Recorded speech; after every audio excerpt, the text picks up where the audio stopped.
Figure it out. Hello, this is Adam Koralik from Figured Out Productions. The following video is a video of some kind, and I hope you enjoy it. Hey guys, it's Adam here, and today we're going to be talking about these. These are Sega Genesis and Sega Saturn reproduction controllers by Retrobit and officially licensed by Sega, which is awesome. First, full disclosure, these were given to me for free for the purposes of review by Castlemania Games. If you'd like to check them out or any of the stuff they have, please check it out. There's a link in the description. Castlemania Games, Ryan's an awesome guy, and thank you again to him for sending these to me. So like I said, what we'll be doing here is a little bit of a review, but more so kind of a history of it, because if I'm honest, there's only so much you can really say about a controller. Like, if it's good, great. If it's not, okay, then we'll acknowledge that. But I do want to kind of talk about these more from the historical standpoint of how we got here, rather than just be like, hey, it plays well and buttons are clicky and stuff. Like, we'll do that, I guess. But let's talk more about that. So, there was a time where these controllers were kind of the talk of the town, at least in the retro community, because the story went that Retrobit got full, consent from Sega to make new Sega Genesis and new Sega Saturn, as well as new Sega Dreamcast controllers. We'll get back to that last one in a second. But when I first heard that, I was like, okay, because I kind of figured what they meant was, oh, we're doing like USB controllers, which I believe they did do, but props to them. These actually work on original hardware. Yes, this works on an actual Sega Genesis. This works on an actual Sega Saturn, which to me is crazy in like a good way. And I really love that they did that. And it's not like this is a new thing, by the way. Like, Nintendo has actually been doing this for a while. They re-released the GameCube controller during the Wii U's lifespan. I believe they just re-released it again during the Switch lifespan for Smash Brothers. Now, they had a very specific purpose for that, which was people like the GameCube controller for Smash. Let's re-release it and make it compatible. I get it. But at the same time, those did actually work on original GameCubes, which meant there's more of them in the world now for people to enjoy on the original hardware. And I respect that. I like that. And that way we don't all have to deal with our controllers dying off or, eBay sellers and all that kind of stuff. Now, this is a very similar situation. Slightly different because those were made by Nintendo in-house. These are just licensed by Sega, meaning they gave them permission to do it, they gave them access to the molds, all that fun stuff, but these are not actually built and produced by Sega themselves. But this is pretty much as good as it was going to get. Now, I find it kind of fascinating that they did this, because the Sega Genesis one, like, you can kind of see both sides of it, which is, it's really cool. It's the most popular console Sega ever had, the Mega Drive / Genesis. It's the one that would logically be in the highest demand because of how many Genesis were sold. Mega Drive's probably easier to say. Were sold, and how many people had it and have nostalgia for it and all that stuff. But at the same time, there's that many more controllers in the world for that particular console. So while I thought it was neat that they did it, it's like Genesis controllers are not that hard to get, but still the fact that they made new ones, pretty cool. On the flip side of that, you look at the Sega Saturn one and you go like, I'm kind of amazed you ever did that, because the Saturn was not a particularly successful console, but maybe that's exactly why it needed more controllers. The fact that they actually made new Sega Saturn controllers in 2019, on frankly a console that never really had enough of a following outside of Japan. Damn, like, and I'm not knocking the Saturn. I think it's a great console. It's just that it's stunning that they would actually do that. Now, I mentioned there is a Dreamcast controller coming. That one's a little different. I've seen the prototype of it. It's got 6 face buttons, which is a little weird. I don't know yet what those are gonna do. I actually asked, and when I was at E3, I saw the prototype and I asked the guy, and he straight up said, like, we don't know yet. We just put them there. And I was like, well, are they gonna be like programmable? Because there was actually a 6-button controller for the Dreamcast by a third-party company. What you could do is you could program that button to do combinations. So a good example would be like if you were playing Mortal Kombat Gold, you could program it to do a series of combos so that that button, when you press it, it always does the fatality or whatever. And I asked him if he would do something like that, and he just went, dude, I don't know. So, yeah. But anyway, so the point is, these two are actually here, even though the Dreamcast one is not out yet. So first, let's talk about the box art on these things. Love it. Straight out of the mid-90s, I actually kind of feel like I'm getting little vibes, I feel like I'm back into a Toys R Us or something in 1995. That's the only way to really put it. I mean, the box art on these is absolutely fantastic. And they've done, several things of note. Now, in both cases, what they did was they used the Model 2 controllers. This is the Sega Genesis 6-button controller. This is the lesser well-known version of the Genesis controller. I question why they did this to an extent, because the 3-button version is the one that's more well-known. I get the feeling it was probably not a licensing issue. It possibly was, or maybe it had something to do with the quality of the molds. Maybe they were just in better shape because they were newer. I don't know. Or it was just somebody going like, look, we are also releasing this on PC. We want more button features. And to be honest, every Genesis game, I believe every Genesis or Mega Drive game would be compatible with this, where I believe some of the later ones would actually have issues with 3-button controllers, possibly, So I think that's part of the reason they did it, because greater compatibility. That, and let's keep it real, it's not a bad controller. It was always a perfectly fine controller. It's just the less well-known one. Sega Saturn, on the other hand, they also used the Model 2, but this is actually the more well-known one, because the Model 1 controller, infamously not as good. The triggers on that are basically non-existent. It's not a bad controller, it's just not nearly as good as this particular one, in my humble opinion. So I'm glad they chose that particular mold. It's also, like I said, also in that case, it's the more well-known one, so that's good. But yeah, so what we're going to do is we're going to open them up and just kind of check them out. Interestingly, on the Genesis one, it actually specifically says that it's for the Sega Genesis and Sega CD. It does not mention the 32X anywhere. And I can't help but wonder if that's an intentional omission or an accidental one. Because I can't imagine it doesn't actually work on the 32X. That would be a very strange thing to go out of your way to do, because I don't even know how you would program it to not work on the 32X. But I guess we'll find out. That is one of the things I will test, of course. Oh, and the other thing, before we actually open them, they're interesting because they both have extremely long cables. Both of them are 10-foot. Now, they may not mean much at first until you realize I've got the original 6-button controller here, which we'll look at in comparison in a second. This is 3 feet long. Same with the Sega Saturn controller, 3 feet long. So I can't help but wonder why they did that. And the only reason I can really speculate is this generation, the last couple of generations, have gotten very used to wireless controllers. Now, with a wireless controller, you're obviously not limited by the length of the wire. So people have been sitting further back from their TV, especially when TVs have gotten bigger and 4K TV experiences and all that stuff. So it makes sense that people are sitting further back.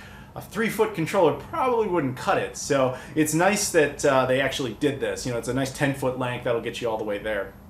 But again, very cool. I don't have a clone console of the Genesis, but I imagine that it would work on that. That's probably another part of the reason that having new Genesis controllers does make sense, because there's so many Genesis consoles out there and so many clone consoles. So it's nice to have that at least. Saturn, though, man, I still got to give them props. The fact that they did that, got a round of applause. But let's go ahead and open them up and take a look at them and see, how they feel and all that kind of stuff. Let's see if there's more than one piece of tape. No, it doesn't appear to be. I think we open from the top. Okie dokie. Genesis first. Inside, we've got this little unboxing situation here. Let's see all at the same time. Hey! Wow, all right, that looks pretty legit. Yeah, it's pretty basic. It's just a piece of plastic, the box, and then the actual controller.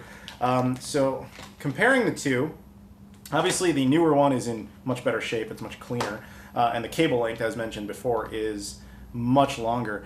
So they even got a lot of the subtle touches right. So like the controller port actually still says Sega on it. They didn't remove that for any reason. The back is slightly different. The original would say Sega model number MK1653 Sega Enterprises Ltd. made in Japan. This one is different. It says Retrobit first, then says, I think that's a CEFC, copyright Sega, made in China. So they're actually made in different countries. Made in Japan, made in China. The quality of the plastic seems fine. Quality of buttons seems fine. Yeah, it doesn't feel like any obvious differences to me. The little mode trigger button is still operational. It still feels... Yeah, I mean, again, haven't actually played a game with it, but the differences to it are subtle at best. So just at first glance, first impressions on holding it, feels legit. It feels very legit, and that's pretty cool. So now let's take a look at the Sega Saturn one. All right, and I actually have two Saturn controllers here to compare it to. Just you'll see why. But I gotta say, I really love the box art on these things. I can't get over it. I think it's really nice, especially the Saturn one. So taking it out of here, This one is specifically the slate gray color. Now, this is not the original black. It's using the original molds, but I believe this was a transparent. They got a little more creative with the Saturn ones. I think there is a stock black one, but Castlevania Games hooked me up with this, like, it looks more like a Japanese controller. In fact, the Japanese ones had more colors in the buttons and was a much more attractive looking thing. But yeah, it's transparent, which this is basically based on one of the Japanese ones. So if we compare it here to a stock American controller, we look at the controller port aspect of it. Same thing. It still says Sega on it. It feels very legitimate. I'm so stunned that I'm sitting here holding a controller in 2019 that was made for the Sega Saturn. Very awesome. Now, because this one seems to follow more the Japanese design, the Sega Saturn logo is different. And on the original, it says Sega Saturn. The new one, it just says Sega, which again makes sense. That's more of what the Japanese ones looked like. Button-wise, it feels solid. The start button is very clicky. Whereas, the start button feels a little different, but that might just have to be from wear and tear over the years. I'm not entirely certain what to make of that, but I think it's fine. Other than that, it feels identical. The back is, again, slightly different. The original says Sega MK-80116, Sega Enterprises Ltd, U.S. patent, blah, blah, blah, made in Japan. And the new one says Retrobit CE, copyright Sega, FCC, made in China. So again, made in different countries, which is a thing. That's not super surprising. But quality of in my hand, it feels fine. Now, I just thought, just for the hell of it, I would just point out that this is not the first time Sega's actually done this. Although it is and it isn't. You'll see what I mean. This is the actual Sega Saturn controller made in the mid-90s. Then, of course, this is the new one. But before that, in between, they actually made this. This is during the PlayStation 2 era. Sega actually re-released the Sega Saturn controller specifically for the PlayStation 2. So for fighting games and their kind of stuff like that. It's exactly the same, except that it has a slight modification where it says PlayStation on the front. It also has a start and select button.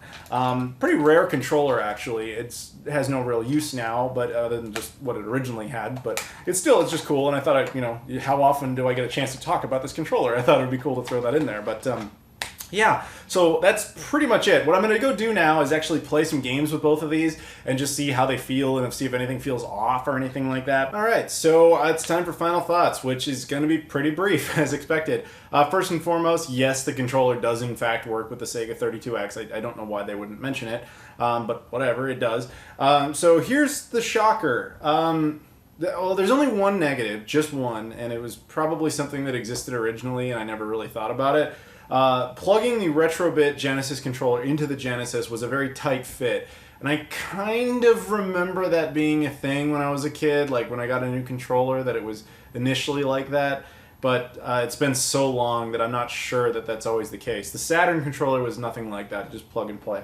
This was plug and play as well. It's just initially it was kind of a tight fit in there. But then it was fine. So here's why I'm a little surprised. Honestly, the first time I ever heard about this, after finding out they were actually going to work on real hardware, I was like, that's cool, but I'll bet they kind of suck. Like, I kind of thought that they were just going to be your typical aftermarket controllers. It was like, it's cool that Sega let them use the molds, but I don't know, I just kind of thought they would be bad.